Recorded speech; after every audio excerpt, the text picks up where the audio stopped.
He's dead already.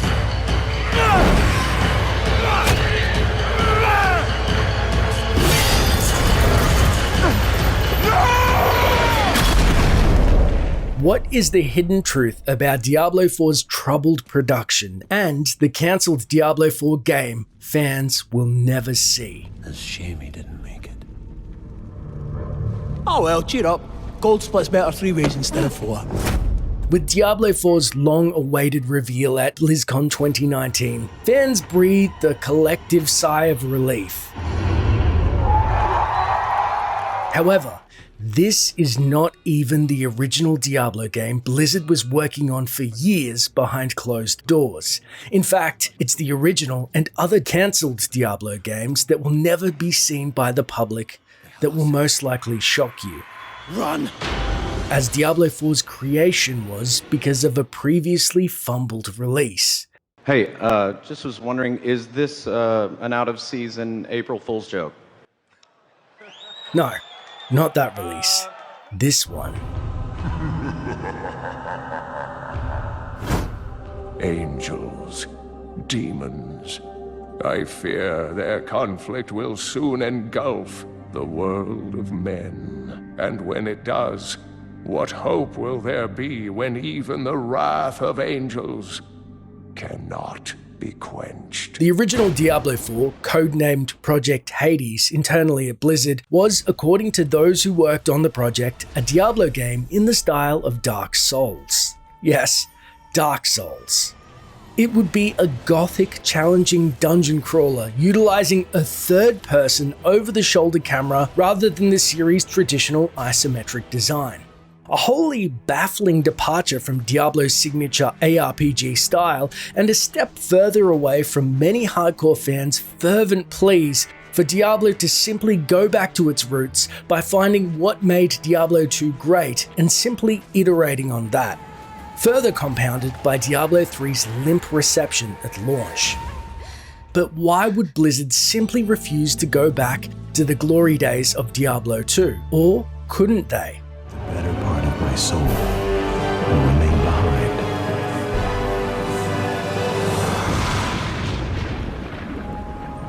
Forever. The idea for Diablo really came from the guys over at Condor, which eventually became Blizzard North. To understand how Blizzard ever assumed this departure from Diablo's roots was a passable idea, we need to first go back to where it all began, with Condor Studios. In the mid-90s, Blizzard was publisher to Condor Studios, creators of the Diablo franchise, later acquired by Blizzard and renamed to Blizzard North. Now, I would be remiss if I didn't point out of Blizzard's early positive changes to the franchise. They were a solid team, young like us, very good. Originally, Diablo was going to be a turn-based claymation role-playing game. And we said, well, we think the core of the idea is excellent, but let us show you what we're doing with 3D these days. And so we kind of redirected them from claymation to 3D. Let's try to imagine what Diablo would have looked like if it were done with claymation. Some changes that were pushed back at the time by co-founder and ex-president of Blizzard North, David Brevik. The guys from down south at Blizzard Entertainment on making this game, they came out of it and they said, this game is awesome. We're really excited about it. It looks great. It's just such a great idea. But there's 2 things wrong. 1, it's turn-based, and 2, it needs to be multiplayer. And they got their way on both. So I remember taking the mouse, and I clicked on the mouse, and the warrior walked over and smacked the skeleton down, and I was like, oh my God! That was awesome!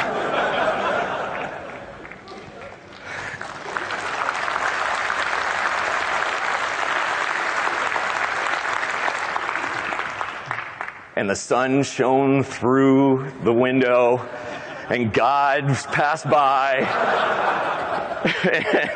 and the angels sung, and sure enough, that was when the ARPG was kind of born at that moment, and I was lucky enough to be there. It was an amazing, amazing moment. I'll never forget it.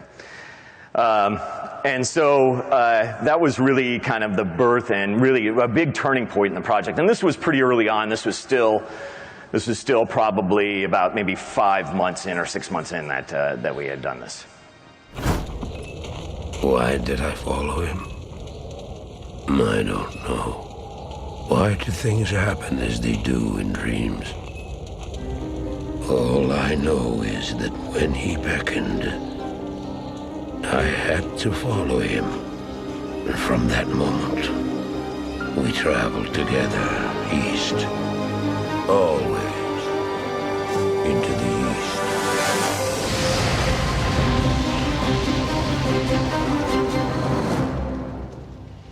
After the runaway success of Diablo 1, Blizzard North promptly got to work on Diablo 2, releasing in spring of 2000. By 2001, Diablo 2 had become one of the most popular online games of all time, if not one of the greatest and most popular action RPGs ever created.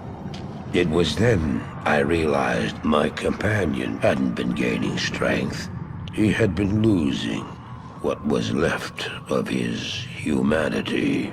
Diablo 3 began development at Blizzard North in the year 2000, and some art assets and elements shown on screen are what remains of the game today. According to former game designer Max Schaefer on YouTuber Extimus's channel via interview, I don't know if you can comment on this or not, but can you tell us anything about what your plans were for Diablo 3? I mean, what you wanted to change from Diablo 2, what you wanted to expand upon, and just better, bigger? Yeah, well, we wanted to make it a bigger. We actually were going a more MMO route with it, so it had more players in the game. But we were very early in it. There's lots and lots of things that go on at game companies that never hit the light of day because it's just too early to release it, and things are subject to change. This would have included a more Diablo 2 style aesthetic, PvP, and guild halls. Development continued steadily until 2003 when reported financial issues and insecurity about Blizzard's ownership began to disturb the developers. Those issues ultimately led to the departure of the Big Four, being the founders of Blizzard North, including Bill Roper, who exited mid-2003. After their departure, numerous other longtime employees of Blizzard North followed them out the door. An almost entirely new development team took over at Blizzard Irvine in 2005. And according to a former senior level staffer at Blizzard who worked on the game for most of its 11-year development cycle, the legacy of Diablo 2 overshadowed every aspect of the game's production. The staffer claimed that the team had differing ideas as to what the franchise actually stood for. And as such, several versions of the game were created, all of which dead-ended. And the game they created is the Diablo 3 we know today. When Blizzard North shut down, they lost a ton of experience with why the action RPG works and what about it works. And so that's really difficult to recover from.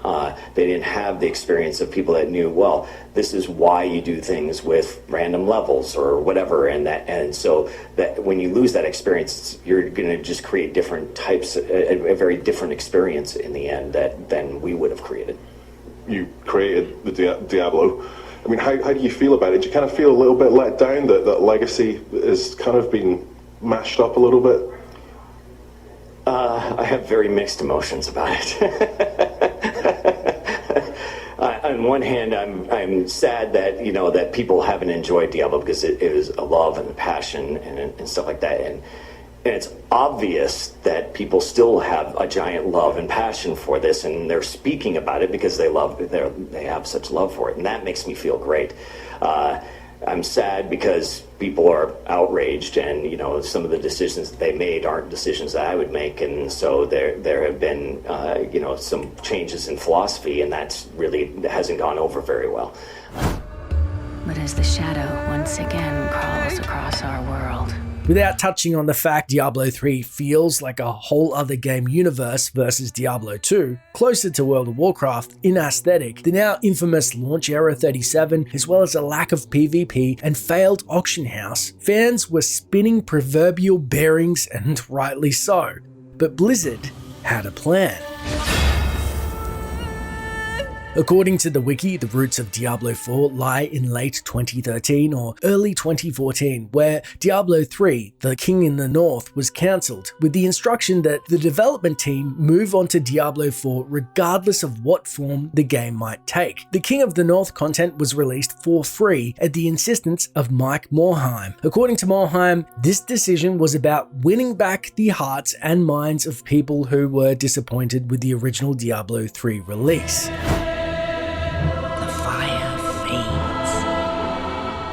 According to multiple sources who worked on the project, Hades would have been a Diablo game in the style of Dark Souls. It would have been a gothic, challenging dungeon crawler utilizing a third-person over-the-shoulder camera rather than the series' traditional isometric design. It was such a departure from previous games. Some at Blizzard thought they might not even end up calling it Diablo 4. From 2014 until 2016, it was Team 3's main project, developed alongside a handful of patches and light content updates for Diablo 3. However, it was cancelled in 2016. Reasons for the cancellation are unclear, but two developers involved with Hades have stated that the game had experienced a rocky development cycle and wasn't shaping up. Furthermore, Mosquera left Blizzard in 2016. However, it is unclear whether Mosquera left because of the cancellation of Hades or whether the project was cancelled because of his departure. Death has ravaged our world, and the balance that sustained us has been lost. The cancellation of Hades in 2016 led Team 3 splitting between two projects. The first was Rise of the Necromancer, which they hoped would act as a short-term solution for fans hungry for more Diablo content. The second group worked on Project Fenris, aka Diablo 4's current incarnation. There's no one left to stand against them. Work on Fenris began in 2016 after the cancellation of Hades. Sources indicate that Fenris remains the current version of Diablo 4. The project's design director is Luis Barriga. Reportedly, Fenris is aiming to harken back to Diablo 2 in its art direction, as well as gameplay that many on Team 3 feel that Diablo 3 had drifted away from its former titles in art style and spell effects. One of Fenris's design pillars is Embrace the Darkness. Practically, this has resulted in getting rid of anything that was considered cartoony in Diablo 3, and the game, of course, will utilize an isometric view. Plus, feature light MMO elements, also harkening back to the original game design of Diablo 3 of yore. But have Blizzard truly learnt their lesson with the upcoming launch of Diablo 4? Will the game go back to its Diablo 2 roots of gameplay and aesthetic? Will confirmed PvP and MMO elements be enough to keep the fans happy and engaged? And what of the confirmed microtransactions in Diablo 4? One thing's for sure, only time will tell. You think me mad, old friend, but I know these dreams. They tell of the future. Hell is coming, brother. Hell is coming.